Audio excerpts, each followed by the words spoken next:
Let's get good. It is time to begin Stoneshard. I hope you guys are as excited as I am.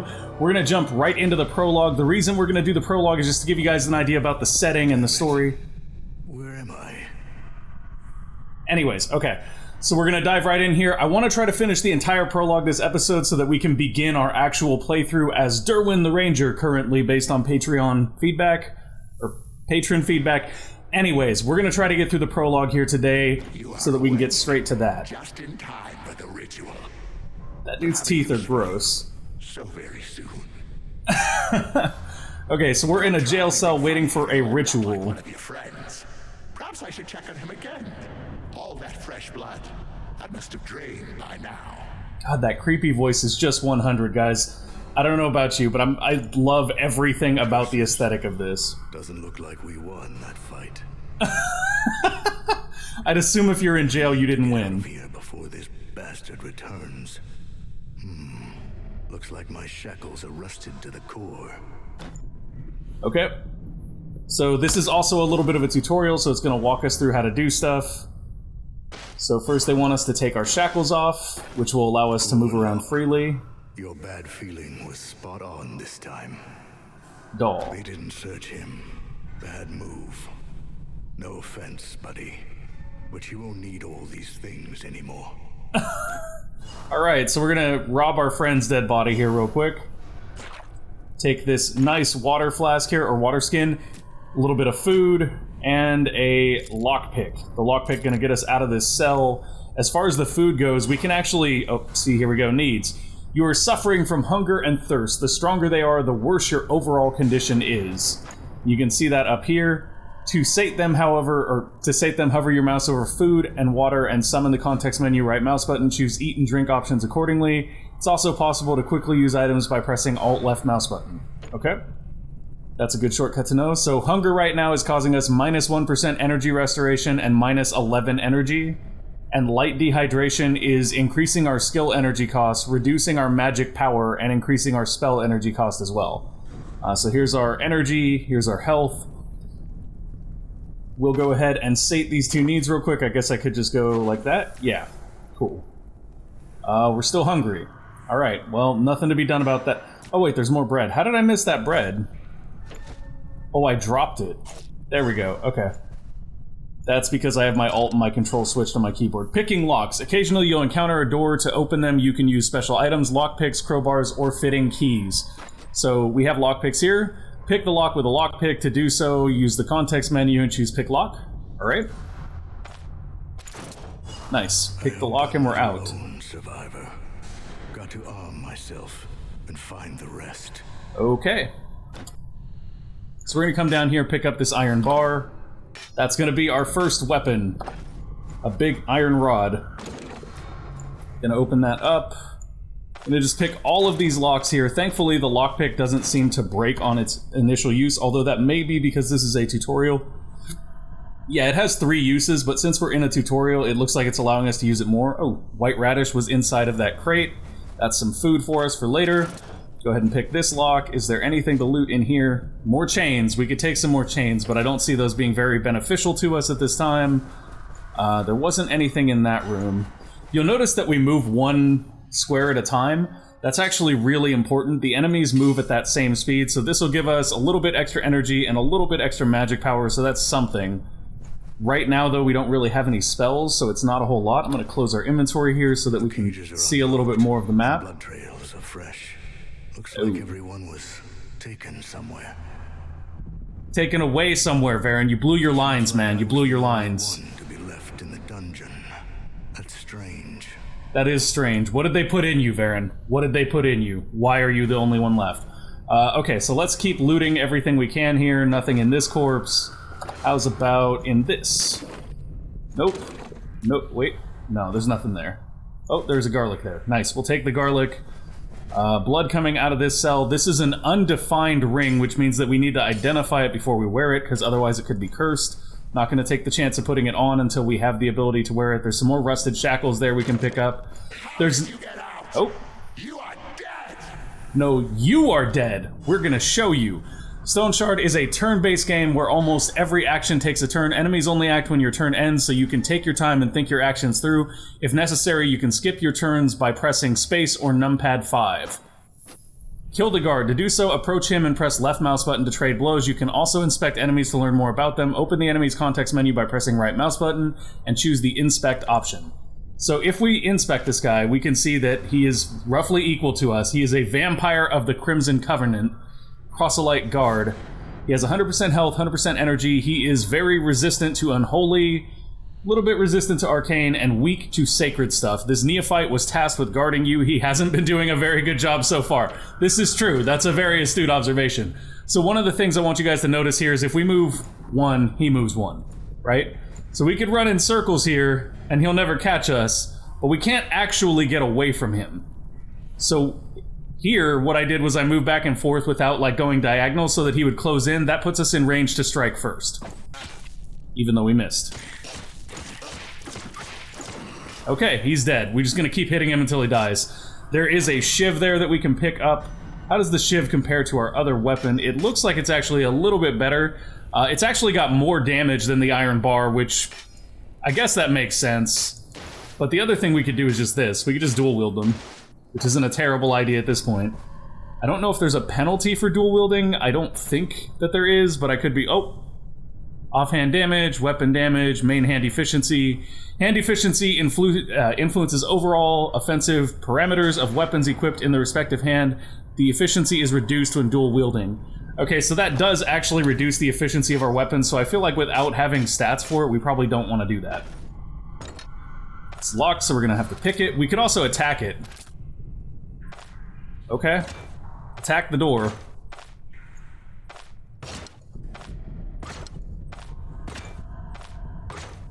Jeez. There we go. Okay, it just took forever to break that door down. Let's go ahead and move forward, see what we can find here. Burn. Oh. Bled to death. Such a foolish way to go. But more importantly... Like there is a trap. I have to take a look around unless I want to share his fate. Okay. You'll often encounter hidden traps. You can discover them passively. The chance to spot a trap depends on your perception attribute. If you need to know immediately whether there are traps within your vision, you can use your basic skill Detect Trap. It has just been added to your skill bar. Press 1 to use it. Okay, so there is a trap here. We're going to go ahead and disarm that.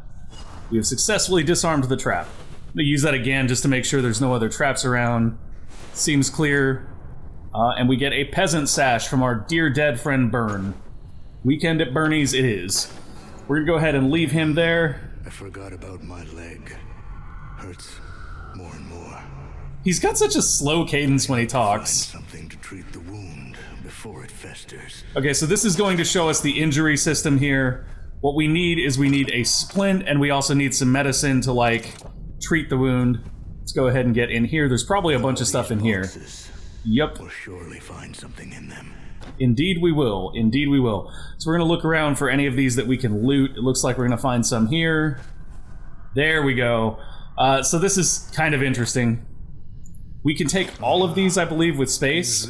Yeah, there we go. Space will take all items. Open this up. And then we're also going to hit C to open our character sheet. We're going to go over to our health here, and you can see that our right leg is wounded. The current condition reduces your max health threshold by 6%. Here you'll find everything you need to know about your character's health, hunger, thirst, intoxication, pain, mental health meters, and also condition of your body parts. You get injured when your body parts condition drops below a certain threshold. On top of that, the worse your body parts condition is, the lower your max health threshold becomes. You should start with stabilizing your leg. Hover over your right leg's condition bar, open its context menu with right mouse button, and choose to apply the splint. Okay, so we're going to go ahead and splint our leg here first.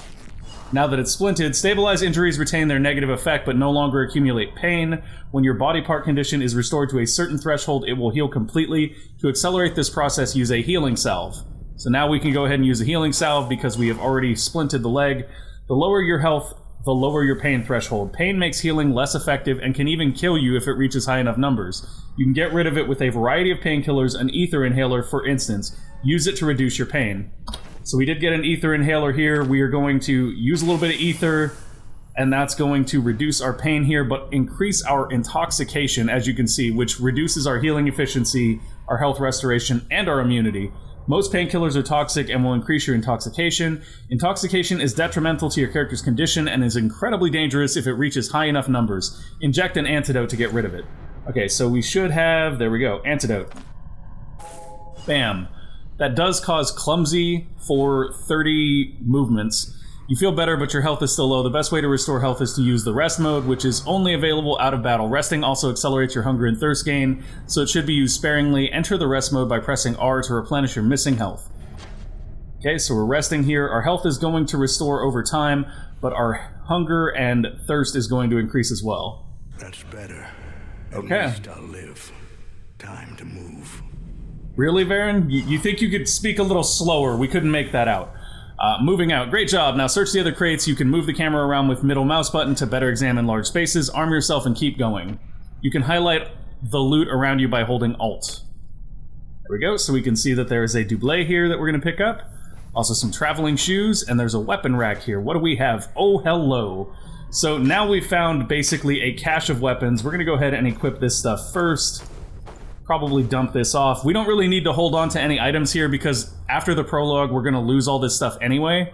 So at this point, it's kind of just pick what we want. Last time I went through, I did like the hatchet and the shield and pyromancy and geomancy, but I think this time I'm going to go with the war scythe, and we're going to see how the two-hander works for us. But we do have a second weapon set. If we press W, it'll switch to that. So in our second weapon set, what we might do is go ahead and bring either a bow or a homemade sword and shield. Both of those have good potential to be used. A bow gives us a little bit of range, but we also might do pyromancy to make up that range, so I'm not entirely sure what I want to do with this. I do know that having a shield can save your life, so let's do this. Let's just go sword and shield here. Sword and board, and then we got a big, big sword. So that's our plan going forward. All the blades. Hello there. Is there anybody here? Doesn't look like it. We've got a door here. It won't budge, it's locked from the other side, so we're not getting in there. Oh, hello. So that's one reason you kind of have to be careful when you're moving and exploring. If there'd been like 3 guys here, we'd be dead right now. So I'm just gonna space and let him close because we have a melee weapon. We don't really want to walk towards him and let him get the first attack in. Hi there. Bam, get hit in the head. 25 damage. That's really nice. Oh, and he's done. You've just leveled up. Each new level allows you to learn a new ability and improve your attributes. You mostly get stronger by acquiring new abilities and finding better equipment. Attributes have a less distinct effect, just slightly improve various aspects of your character. Cool, so basically it's an RPG, guys. So we have a shiv. We're gonna go into our attributes here, and I think what we'll probably do is raise our strength since we are going for melee two-handed damage. And for that, or for us rather, strength is essentially defense, because if we kill them faster, they can't hit us. And that's what two-handed kind of feels like so far. We are going to go over here to great swords, because that's what we're working on right now. Do we not actually have a skill point? It says we have a skill point, I think, but can't do great swords. Read a corresponding treatise to unlock this. Oh, we don't actually have access to any of these skills yet. That's the problem. Do we have access to any skills at all? Basic skills. We already have those, we can't really buy them. Okay, so until we find a skill book, we can't actually use the skill point. Skill books unlock skills so that you can purchase them with your skill points. And what do you know? There's a pyromantic treatise here. I'm gonna go ahead and take this. A pyromantic treatise. Just like the good old times in the academy. Got to recall a spell or two. Oh, we just forgot the spells, apparently. So we're going to pick this up. It's going to have us read it. Some abilities aren't initially available for learning. To unlock them, you need to find and read a corresponding treatise. You just found one of them. This treatise will allow you to begin your study of the pyromancy skill tree. Open your inventory, summon the treatise context menu, right mouse button, and choose the read option. Okay, so we're going to open this. We're going to read it, and bam. That unlocked the ability to purchase 3 different pyromancy skills. Dear friend, we may not know each other, but considering that you opened this tome, I'll take a wild guess and assume that you are intent on learning the ancient art of pyromancy, the art I came to master after many years. I'd rather not disclose my name. All you need to know is that I hold a high position among fire mages, and the only thing which forces me to play cloak and dagger is that our circle forbids sharing the knowledge with outsiders. But despite all the restrictions set upon me, I always yearn to not only bear power over the flames, but akin to the gods of the old, to enlighten the world. So hearken to me, as there is no one else who will share this knowledge with you. As you may see, there's nothing complicated about visualizing the flames and then summoning them into existence with the sheer force of your mind, despite what arrogant brethren may claim. When the time comes, they'll pay for all the injustices they've subjected me to and for dragging my good name through the mud. Keep practicing, never stop learning, stay spirited, and remember, fire always attracts fire. I love that. That's actually really cute. Okay, open your ability window with S, find the pyromancy skill tree. So you can see all the different classes here. There's electromancy, venomancy, cryomancy, astromancy, chronomancy, sciomancy, and then arcanists. All of those are very exciting. I can't wait to see some more of these. So we're going to go ahead and learn Fire Barrage. That'll be our first spell. And of course, we want to loot stuff. Hey, look, alcohol. Alcohol also reduces pain and increases intoxication. The Hourglass is just something we can sell. We don't even really need to pick it up because, like I said, we're going to lose all these items after the prologue anyway. Is there anything else in here that we might want to grab? Nope. Okay. Hi, you look like a lot of fun. Let's toast you up. Boom, barbecue. Okay, so we're just gonna wait for him to close now. Slash him upside the head. Cool, he's done. Take that shiv even though we don't need it. Monastic Book. Let's see what this says. Third of Reaping. Our brothers toiled well today. I hope that the coming harvest will recompense us for our hard work as it was last year. Another few bountiful seasons, and we shall be able to save enough gold to patch our shabby cloister. Patience and diligence are truly the greatest virtues. Fifth of Reaping. The Knight Brother Albert went down with a sudden fever. The heat from his body is so severe one can burn a hand on him. I have no idea how he managed to catch a cold like this. Perhaps he worked in the rain. Wouldn't be his first time. I left a couple brothers by Albert's side and sent to Manshire for a healer. Herbal poultices and earnest prayers should be more than enough to cure this ailment. Since the last night, Brother Albert has stopped recognizing any of us. He keeps on babbling some nonsense, but no one can make sense of it. The healer spent an entire night by his bedside, tried all his potions, but it was no use. We ended up paying him and sending him back. If Albert doesn't get better soon by himself, it will be his funeral we'll have to pay for. Brother Irv is sick as well. It's not a cold. Dun dun dun. What happened to this monastery? So there's a way down there, but there's also a diary page here we want to pick up. Let's go ahead and read that. 10th of Reaping. The miasma of this horrible disease now permeates the entire monastery. Half our brothers are delirious. Their bodies are riddled with scabs and boils. Blood is seeping through their pores, and we can't do anything to ease their suffering. I declared a quarantine and ordered to lock down everyone who showed signs of the disease in the catacombs, but I fear it's all in vain. The rest will go down sick in a couple of days. The hosts give me strength to persevere and save our congregation. So some unknown disease was found in the catacombs, which is where we're heading now. Search the shelves. Okay, first we're going to break these open, obviously, so that we can get any items that are in here. Got an onion and a potato. Some nice nummies. Diary page 2. Let's go ahead and see what happened next. 14th of Reaping. Today the entire neighborhood gathered around our monastery. The healer had brought the disease back to Manshire.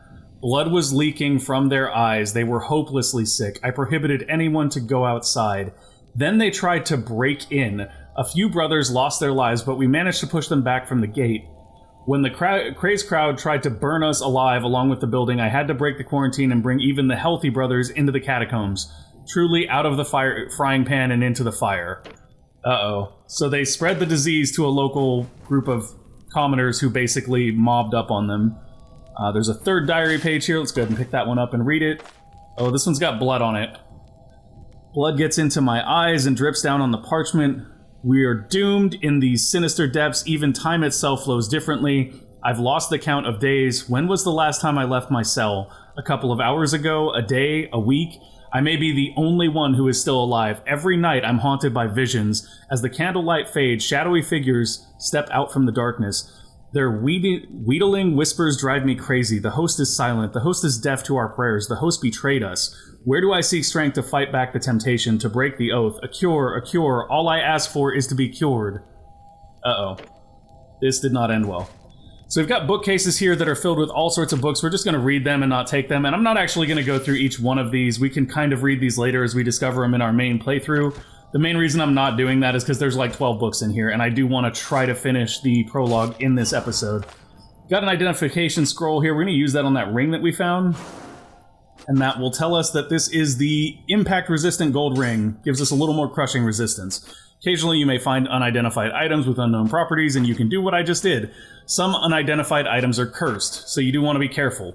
Enchantment scrolls allow you to improve your equipment by applying various beneficial effects to it, and there's also disenchantment scrolls that will remove curses from stuff. So there's an identification scroll, we'll take that, and an enchantment scroll. You just move that with right-click, which is actually a little bit more convenient. Right-click, take it. Okay. And then if we open this, get another scroll, that's a disenchantment scroll, we'll just pick that one up. I thought there were more books in here, but it looks like there's just the one. Was this Geomancy? Yeah, it was. Okay. So that's just to give us access to a few more spells if we want them. Geomancy and Pyromancy work really, really well together. Oh boy, this isn't fun. Finale, the tutorial is complete. Now you're on your own. Survive and find your way to the next floor. Okay, so this is kind of rough because both of these guys are here and 2-on-1 isn't very fun. This guy has an ability called Baleful Scream. Lets out a scream dealing 7 psionic damage to its target. Has a 75% chance to daze its target for 2 turns or confuse it for 4. So he needs to die. He's a severe threat versus the bat here who basically isn't. So the bat is just extra damage. We need to kill this guy immediately. Oh, and he's close enough to do that already, so we're dazed for 2 turns. Thankfully, it's going to take him 2 turns to close distance with us, so it's honestly not that big of a deal. Oh, come on. Do we flame him, or do we just hit him? How much health does he have left? He's got 14% health. We'll just hit him. There we go. Okay, cool. So that wasn't too bad. Oh, we are bleeding, though. We should probably stem the bleeding here real quick. Let's see where we're bleeding from. It's our head. Lovely. Let's bandage that up. We could apply a healing salve, but there's really no need. We'll just kind of let that heal over time for the moment. You do want to be careful about wasting healing supplies. Oh, look, it's a rat-tat-tat-tat-tat. And it's dead. God, I love this two-hander. So the two-hander seems to, like, one-shot all the weak little critters. Now, it's important to note that if we use R to rest right here and there is an enemy active on the floor, they keep moving and they will find you and kill you while you're resting. So resting all the time isn't a good idea either. Shelf to check here, not just because of resources, but you will run out of resources as well. Let's go get this carrot. Okay, as you can see, our health is kind of restored a little bit here. We could use a healing salve to get a few more HP out of this, but I don't think we're damaged enough yet to waste a healing salve, in my opinion. Hi there, you don't look like a lot of fun. This is a proselyte flagellant vampire of the Crimson Covenant. He has vampiric blood, replenishes 6% of his health and 12% of his energy. He also has Lash Blessing, strikes himself or an ally with a lash with minus 75% damage and activates Battle Rage. That's not good. Driven by Pain. So basically, he's going to hit himself with a whip and be very dangerous. Pain is the best proof of devotion. Flagellants incessantly torment themselves, hoping to garner favor from their gods. Okay, so what we're going to do here is we're just going to back up and force him to kind of walk into the line of fire and then hit him with a spell. We still have distance, so we're going to keep using that distance to kind of kite this guy out. And then once we've kited him out, as long as we use a diagonal movement, we actually gain a little bit of distance from him. As long as both directions move us away from him, which is not always going to be the case. But we're still far enough away that we can get one more spell cast in before he gets close enough to really fight us. Oh, he just whipped himself. He whipped himself back and forth, guys. We're in trouble now. I think here we just let him close and then take the swing. Yeah. We're not going to be able to kite him out forever anyway. Perfect. He's dead. We get this undefined mace, which we can go ahead and use an identification scroll on if we want to. It is the Steady Militia Flail. Block power of 4. Actually, that's something that would be good to use here. Okay, so now we have a slightly better, like, tank set. Oh, uh-oh. See, and that's what I meant by you gotta be careful when you move. I moved right into that guy. And gave up the opportunity to surprise him with a fire spell. Does this have the chance to burn? Each firebolt deals 50% damage to burning targets. It doesn't cause burning, though. So for that reason, it's actually less beneficial for us to burn this than it is to just swing at him. It's crazy that we block with a two-hander. We're also dodging a lot, though, which is good. Gosh, that was a huge mistake there. I got really, really lucky, because not getting range on him and using our range advantage there could have cost us quite a bit. Hey, look, there's a bat that's super far away. So this is a good example of a time when we can kind of wait. Oh, we're getting thirsty. One more. Here you go. Get toasted. Oh, we whiffed it. We whiffed it. We're a terrible shot, guys. Terrible shot. We don't have room for those arrows. We'll probably pick them up anyway, though, here in a second. Let's move down, move down, move down. Try to kite him so that we can do this. There we go. That toasted him without us taking any risk. We're going to pick the lock on this chest, see what we can find. Got a cudgel here and another enchantment scroll. Just going to take the enchantment scroll. We don't need the cudgel. Break these open, see if there's any food. Doesn't look like it. Okay, so because we're thirsty here, it actually kind of makes sense for us to... Well, first of all, we don't need this. We're going to drop that, take the arrows. Okay, guess not. We're going to drop that and take the arrows. So the reason we're taking these arrows is we may actually pick up a bow and use it later. And like I said, we're not going to be able to sell any of this loot later, so if we're not going to use it, we don't need it. Here, I think we're just going to drink water. We don't actually need to rest. I was going to rest, but there's really no call for it. Let's go ahead and pick this lock. We have access to the Magistrate Gambison here, which is slightly better. It does reduce our dodge chance and our energy restoration, but it is slightly better defensively, so I think we'll take that. Leave this here, and then we also have something that we can identify. Let's go ahead and activate this. It is a Potion of Stone Skin. So that'll give us some more defenses, which we will probably need at some point when we get ganged up on by multiple enemies. Let's take this enchantment scroll, keep going. Cool, so that is the way down. In theory, we can just move down now. We don't have to keep exploring, but we can keep exploring if we want. There is one more door we have not opened here, and I think we're going to go ahead and open it real quick. Oh, okay. This might have been a mistake. Oh yes, this very much might have been a mistake. Keep walking, keep walking. Keep walking. Toast him again. I think we just let him close here and kill him.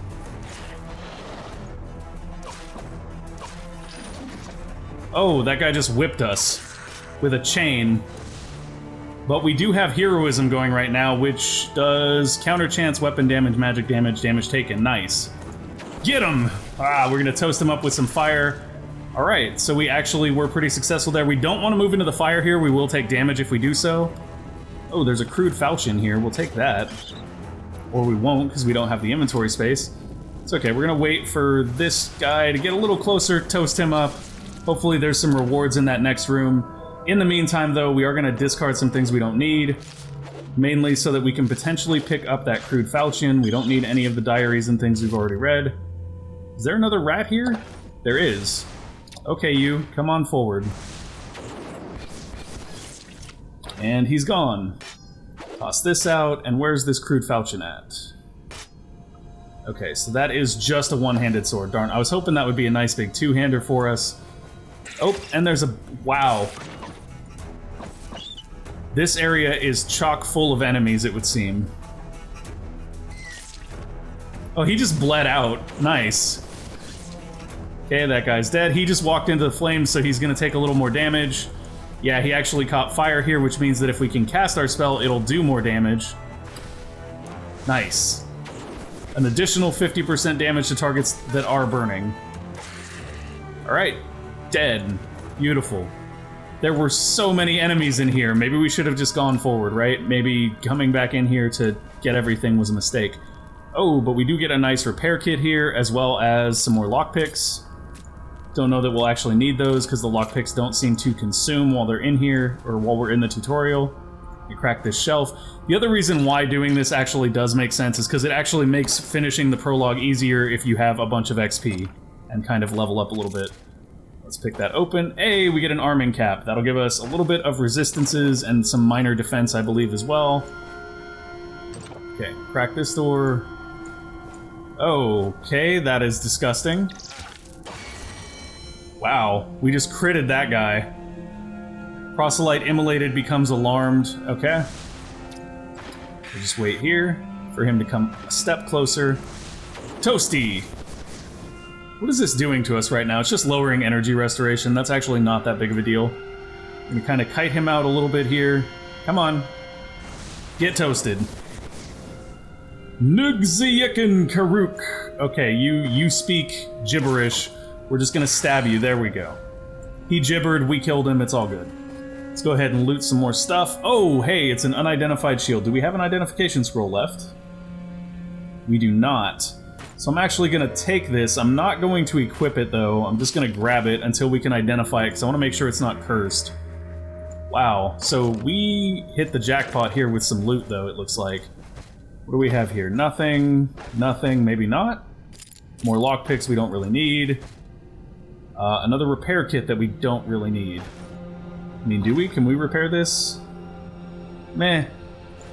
Okay, so the repair kits and stuff we're finding aren't particularly amazing, but it is what it is. This is creepy. There's just piles of dead monks, I'm assuming that's what that is. And then we can check in here. Not a whole lot going on. So I think that's the entire floor that we've explored now, but I could be wrong. No, there's more down here if we want to keep going. So what I'll do is we'll finish exploring this floor, but on future floors, if we find the way down, we may just take it so that we can kind of speed this up, because I think we're basically out of time. Oh, we are. That's unfortunate. Okay. So I guess we're not going to make it through the entire prologue in this first episode, but that's okay. There's no need to rush it. This is kind of a fun little experience, and we're finding some cool stuff while we're at it. I wish we had an identification scroll at least so that we could see what that shield that we picked up is. But right now, that's not the case, so we're just going to keep moving. We're going to get out of here and go down to the next floor. One thing I do want to show you guys before we end this episode is that as you finish floors in the prologue, and this is available, by the way, guys, for download on Steam if you want to try it yourself. Upstairs. I bet everyone was taken there. I have to find my way up, whatever it takes. Okay, so as you finish each floor, you'll encounter one of these rooms where there is a body of one of your fallen companions who you can loot. Ooh, Magistrate Gambison is basically the same as this, but it has slightly higher value. Okay. There's also a bow here we can take. We don't really need that, though. And there is a male coif, which gives us better defenses, so we'll take that. An old contract. We'll grab that and read it in a moment. There's also some food and an unidentified potion. So what I'm going to do here is probably find some things that we can toss. We don't really need this. So we'll take the unidentified potion instead. What else can we potentially toss? We can eat something. We can eat something else. Okay, that gives us a few more inventory spots, so we can take this and potentially this. If we're not going to do bow, which I don't think we are, we don't really need those arrows either, so we'll just take some more food. Cool. The other thing to note is that when you're on these in-between floors, sometimes there's a weapon you'll want to pick up, but more importantly, you can right-click this and fill your water skin, as well as taking a drink to fill your thirst. And then we could go ahead and rest here to heal up if we needed to. Oh, looks like we have a level to spend. We'll go ahead and put some more into strength so that we can hit harder with our melee weapon. And then once we have the ability to do so, we're going to go... See, now Greatsword is unlocked. We're going to go over here and grab Feint Swing. Targeted enemy has their dodge, counter, and block chance set to 0. After that, deliver a strike with 10% accuracy and minus 20% damage. Additional 10% accuracy. Passive bonus, minus 4% cooldowns for cooldown durations for this skill tree. So this, in and of itself, isn't amazing. Heroic Charge, though, Courage, Recklessness, Parry, and then Feast of Steel are these other abilities that will activate faster just by us buying a skill in this tree. So we're going to go ahead and buy this. Now we have access to Feint Swing, and that'll be all of our skill points, and that'll probably be it for this episode. Hopefully, next time we'll get through a couple more floors. There's a little bit of reading at the beginning of this one, guys. I hope you're enjoying this as much as I am. I love the art style for this. I hope you're kind of seeing how we can meld different styles of gameplay together already. Like, we're using a mixture of pyromancy and greatswords at the moment. When we get to the actual main campaign, though, we're going to be playing as Derwin, who starts out as a ranger, so he's got a dagger and a bow. And his bow is actually a unique bow, so we'll be doing daggers and bows, and then we'll mix in something on top of that in the future. I think with Derwin, what we might do is we might go for daggers, bows, and then like either cryomancy or chronomancy. Chronomancy being time magic and cryo being frost magic. With cryomancy, we can maybe freeze people in place so that we can take shots at them with our bow from range. Or with chronomancy, we can potentially slow them down and then just basically shoot at slow-moving targets, which seems like a really funny idea. Anyways, you can kind of see where the real power of this comes from. There's also like armor trees and dual wielding and sabotage, survival, magic mastery. There's so many different skills that you can put together to create and craft a unique character. I cannot wait to see what else we're able to do with this game. I hope you guys had fun. I know I did, and I will see you next time, which will be Monday. This will be a Monday-Friday show right now. Maybe. I'm honestly thinking about how much more I can get in of this because I'm really, really enjoying it, and I want to kind of take a deep dive on it. So I'll let you know if we change that, but as of right now, Monday, Friday will be Stoneshard, and we will be diving as deeply as we can into this classless system because I freaking love the customization and capability to make something truly unique from it. Thank you guys for watching, and I'll see you next time. Thank you guys for watching. I hope you enjoyed the show. If you did, make sure to go ahead and give us a like or subscribe to the channel, and we will see you next time. Bye!